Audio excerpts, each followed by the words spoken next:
तो मेरी तो शुरुआत ही है, मैंने तो शुरू ही किया है। ठीक है, ये बात बिल्कुल अलहदा है कि किसी की प्रेरणा साथ थी, कोई था जो दिख नहीं रहा था, कोई इस ओर ले चल रहा था। ले चलने वाला अगर छोड़ दे तो हम आप कोई नहीं चल सकते।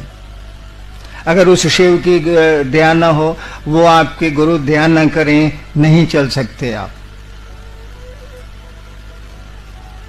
और जिस तरह से शिव ईश्वर के रूप में हमको आपको नियंत्रित करते हैं, वो गुरु के रूप में भी शिष्य को नियंत्रित करती हैं।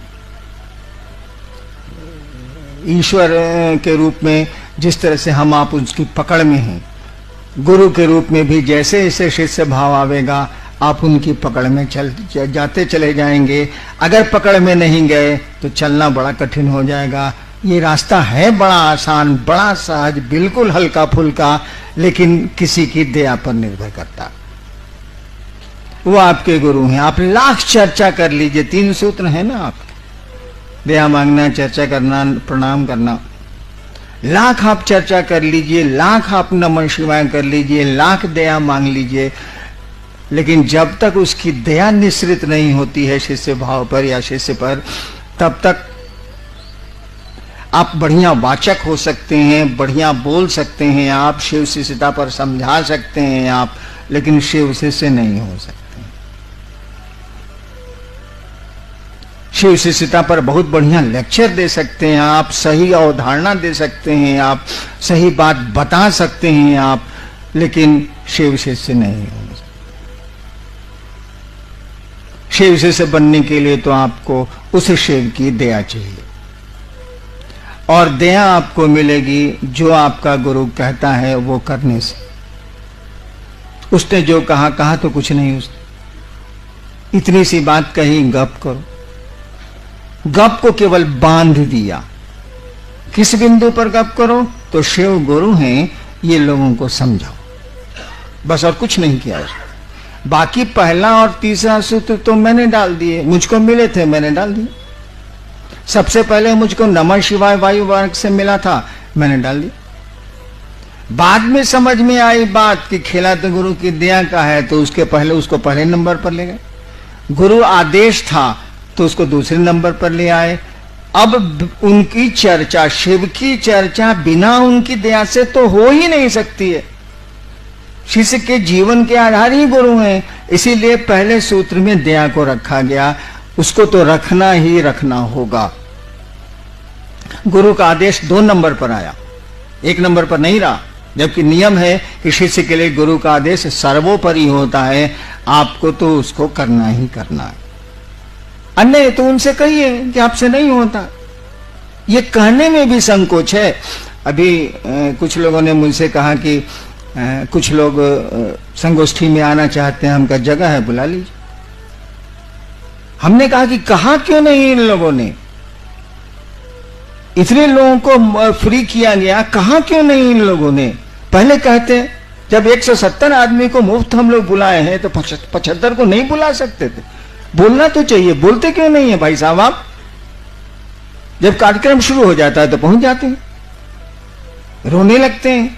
क्या करें, आदमी हैं हम, चलो भाई आने लो। पहले बोल तो दीजिए। आपका दर्द हम लोग भी समझते हैं, ऐसा थोड़ी है। तो शिव आपका दर्द समझता है, आप समझें या ना समझें, वो समझता है। आप उनसे क्यों नहीं कहते हैं कि आप हम पर दया करिए? आपका आदेश हमसे नहीं होता, हमको आपके बारे में गप करने का मन ही नहीं करता। जब मन नहीं करेगा तो आप क्या करिएगा? सोना बताइए। मन ही किसी काम को करने को नहीं कर रहा है, तब आपके पास कौन सा साधन बचा है, कौन सा उपाय आपके पास बचा है? गुरु की दया, गुरु के दया के आश्रम में जाइए, उन्हीं से कहिए। या जिन लोगों ने आपको कहा है कि शिव गुरु हैं और शिव चर्चा करो, उनको कहिए कि भैया आपने कहा ही काम करने को, हमारा मन नहीं करता है, हम करें तो क्या करें, आप कोई उपाय बताइए। उनको भी जवाब देना होगा, क्यों आपको उन्होंने प्रेरित किया, और वो भी आपको जवाब दे सकते हैं, वो भी आप पर दया कर सकते हैं, क्योंकि गुरु भाव को दया करने का अधिकार है। तो जितना शिष्य भाव आप में आया है उतना तो गुरु भाव है, उतनी तो दया आप कर ही सकते हैं। और कम से कम गुरु का आदेश है तो उस आदेश में बल होता है। आदेश बिना बल के हो ही नहीं सकता। अगर कोई आदेश देता है और उसमें ताकत नहीं है, आदेश लागू नहीं होगा। हमने एक कहानी सुनाई थी, कहानी क्या सच्ची घटना आपको सुनाता हूं। बंगाल में अंग्रेजों का शासन था। कलकत्ता में हुआ क्या कि एक तालाब था, उसमें पानी पीने की दिक्कत थी। तो मोहल्ले वाले चाहते थे कि इस तालाब का पानी गंदगी से बचा लिया जाए। और मोहल्ले वाले कपड़ा भी धोते थे, लेटरिन से जाके भी शौच करते थे, अपने गंदा करते थे। मोहल्ले वालों ने एक साइन बोर्ड टांगा कि इसको गंदा नहीं करें, कमेटी बना के गंदा नहीं करें, गंदा करने से ये पानी ये होता है वो होता है, हम लोगों को पानी पीने की दिक्कत है, इसको पीने के लिए बचाया जाए। कोई नहीं माना, वो नोटिस को कोई नहीं माना। नतीजा हुआ कि कमेटी वाले लोग वहां के डिस्ट्रिक्ट मजिस्ट्रेट के यहां, कलेक्टर के यहां गए।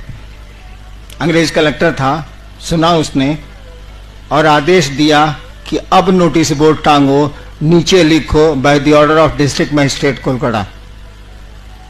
नीचे लिखा गया कि कलकत्ता के जिला अधिकारी के द्वारा, उस समय तो हिंदी चलती नहीं थी, बंगला या अंग्रेजी कलकत्ते में। और उसके बाद एक आदमी भी गंदा नहीं करता था। जैसे डीएम का नोटिस टंगा, साइन बोर्ड टंगा, उसका कोई गंदा नहीं करता था। तालाब पीने के लिए सुरक्षित हो गया। देखिए, आपने मना किया, कमेटी वालों ने मना किया, कोई नहीं सुना। ये वो छे रे दूरी, वो है नमा पुलिस, वो कमेटी है बराबर, नहीं सुना। जहां देखा जिलाधिकारी, डिस्ट्रिक्ट मजिस्ट्रेट कलकत्ता, कि साला बड़ी मार मारेगा रे, या जेल दे देगा या सजा दे देगा। देखिए, आदेश में अगर बल नहीं हो तो आदेश हो ही नहीं सकता है। गुरु आदेश है, शब्द का इस्तेमाल देखिएगा शिष्यानुभूति में, गुरु आदेशित कर्म है। शब्द वहां आदेश, वहां अनुरोध नहीं है, गुरु का आदेश है। आदेश का मानी उस आदेश में ताकत है, बल है। और बल नहीं है तो आज इतने करोड़ शिव शिष्य कहां से आ गए? बेटा तो बाप की बात सुनता ही नहीं, और आप जाते हैं और 10-10 हजार लोग शिव को गुरु मान लेते हैं और उसमें से कुछ चलने लगते हैं। ये हमारी आपकी ताकत है क्या? अरे किसी के आदेश में ताकत है, उस आदेश को आप लागू कर रहे हैं तो उसका बल काम कर रहा है आपके साथ, तो उसको करिए। कुछ नहीं कर सकते हैं तो दया मांग सकते हैं ना। मांगने में क्या, उसमें कौन सी दिक्कत है से बता दीजिए। नहीं समय मिलता है, वैसे लेटरिन जाने का समय तो सबको मिलता है, मान लीजिए नहीं मिलता है, देवाशीष जी 3-3 दिन लेटरिन ही नहीं जाते हैं, होता ही नहीं है तो साले जाएंगे कौन सी, होगा तब न जाएंगे। मान लीजिए अब इन 3 दिन नहीं जाते हैं तो समय नहीं मिलता है। भाई सोने के पहले तो आप उस शिव को स्मरण करके, शिव का स्मरण करके ये तो कह सकते हैं ना, मन ही मन, बोलने की जरूरत है नहीं, हे महादेव आप मेरे गुरु हैं। इसमें शर्म की तो कोई बात नहीं, उससे बड़ा गुरु हो नहीं सकता। ईश्वर है वो, गॉड इज गुरु, उससे बड़ा गुरु हो ही नहीं सकता है। जो आपका सृष्टि करता है वही सबसे बढ़िया गुरु है, ये तो सामान्य बुद्धि से भी जाना जा सकता। उसी से कह रहे हैं कि हे शिव आप मेरे गुरु हैं, मुझ पर दया कर दीजिए, आपका कम्मा हमसे नहीं होता। धीरे धीरे धीरे धीरे होता क्या है ना कि आप कुछ भी करिए, आप मोक्ष को क्यों नहीं पाने की स्थिति में हो, आप बहुत बड़े पीर पैगंबर हो जाइए, कोई दिक्कत नहीं है, लेकिन आपके जो प्रारब्ध कर्म है, जो आपके पूर्व के कर्म है, जो आपके भोग में आ रहे हैं और समय आपका पीछा नहीं छोड़ता, तो आपको पकड़ लेगा और आपके लिए बाधा पैदा करेगा वो कर्म फल, उस शिव की ओर जाने में, उस परमात्मा की ओर जाने में, उस गुरु की ओर जाने में। वही बाधा पैदा करते हैं आपके कर्म फल, जो हमने आपने किया है अच्छा बुरा, वही आता, अच्छा भी आवेगा वो रुकता है, वही बाधा पैदा करते हैं। शिव की दया आपके प्रारब्ध और काल के प्रभाव को कम करती है। तो हम लोगों ने तो इतनी छूट दी। नियम तो यही है कि दया मिलेगी गुरु आदेशित कर्म से, नियम तो यही है। हम लोगों ने छूट दे दी कि चलिए ये कर्म अगर नहीं भी आपका आपसे होता है, गुरु चर्चा आपसे नहीं भी होती है, तो उस महादेव से रिक्वेस्ट करने का भी आपको मुंह नहीं है, इतना तो कर ही सकते हैं ना। और धीरे धीरे अगर दिल से ही आवाज उठ जाए कि हे महादेव आप दया करिए, आपका काम नहीं हो रहा है, तो एक समय जरूर आएगा कि दया हो जाएगी। सरकार ने जब 1988 में मुझको पटना का मजिस्ट्रेट बनाया, कंट्रोल रूम का इंचार्ज बनाया, तो मैं तो मधेपुरा में खूब शिव चर्चा करके आया था। कम ही लोग थे लेकिन अच्छी चर्चा होती थी वहां। पटना आया, कोई सुन भी नहीं करे हमारी बात। मैं तंत्र की मोटी मोटी किताब जीप में रखवा लेता था, कंट्रोल रूम में ले जाके टेबल पर झूठो मूठो रखता था कि कोई पूछे कि आपको तंत्र में मन होने लगता है का? साला कोई नहीं पूछे। कितने लोगों ने ये सोच के कि हैनान जी तांत्रिक है, हम कहा चलो इसी पर चलेगा, तांत्रिक है। अरे फंसाने के लिए साला सांप नहीं दिखाया जाता, बेचना तो साला दांत मंजन है। कितने लोगों ने हमको कहा कि देखिए आप बहुत पूजा पाठ करते हैं, बहुत किताब उताब लेके चलते हैं, इससे ज्यादा दूर लोग जानता नहीं था। हमारा बेटा खो गया है, जरा खोजवा नहीं दीजिएगा, मैं कुछ बता दीजिए, हम गए ना 7वें दिन मिल जाएगा। ये सब भी काम बहुत किया हम, लेकिन जब मिल जाए तो 4 महीना के बाद साला नजर आए हमको। हम कहा ये साहब आप 4 महीना पहले मिले थे, बेटवा मिला तो खबर करने आए, उसके बाद 4 महीना के बाद नजर आ रहे हैं। कहा क्या करें सर, बगल वाला हमारी बीवी को बड़ी गाली देता है, सोचा कि आपसे थाना में फोन करा देते हैं। हमको उठ यहां से साला, तुम कंट्रोल में हिम्मत कैसे किया आने का, निकल यहां से साले पुलिस ऑफिसर निकल। मैंने गुस्सा के उसको मैं डांट देता था कि साला हमरा तो ये दंतमंजन कीना नहीं, सांप भी देख लिया, दंतमंजन कीना नहीं, इससे हमको क्या मतलब।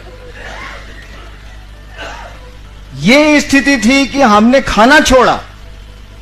हमने पत्नी को कहा कि एक शिवसी से नहीं बन रहा है साला, आज बच्चों का खाना बनेगा, यही अन्नू मोनू लवली छोटे छोटे थे, खाना बनेगा, हम लोग का खाना बंद रहेगा। 2 दिन खाना छोड़े, हम तो खाना छोड़ने के ऐसे भी मास्टर हैं, सब लोग जानता। 2 दिन खाना छोड़े। मेरा महादेव, मेरे टीवी के चैनल में कुछ आता है जो दूसरों को नहीं आता, हम क्या कर सकते हैं, झूठी बात सही। मेरे महादेव ने कहा जिद नहीं करो, खाना खाओ। तो अब क्या करें, हमारा टीवी झूठे बोल रहा है, तो हमारे लिए टीवी, हम आपका टीवी कहां से लावेंगे भाई साहब, जो मेरे पास है वही न रहेगा। खाना खा लिया।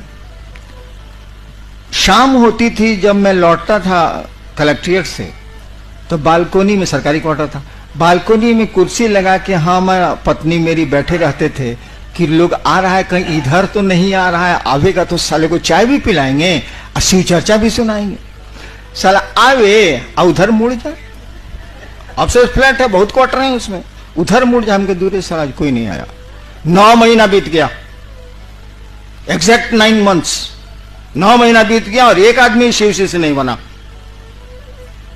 हमारे जैसा हल्ला करने वाला, मैं बहुत बवाली आदमी रहा हूं आज तक, हमें जैसा हल्ला करने वाला, महादेव को पेरने वाला, और जितनी ताकत थी मैंने इस्तेमाल किया। और महादेव की दया से कुछ ताकत आपसे ज्यादा जरूर रही है, अब नहीं है। अब आप ताकतवर हैं, मैं बहुत कम।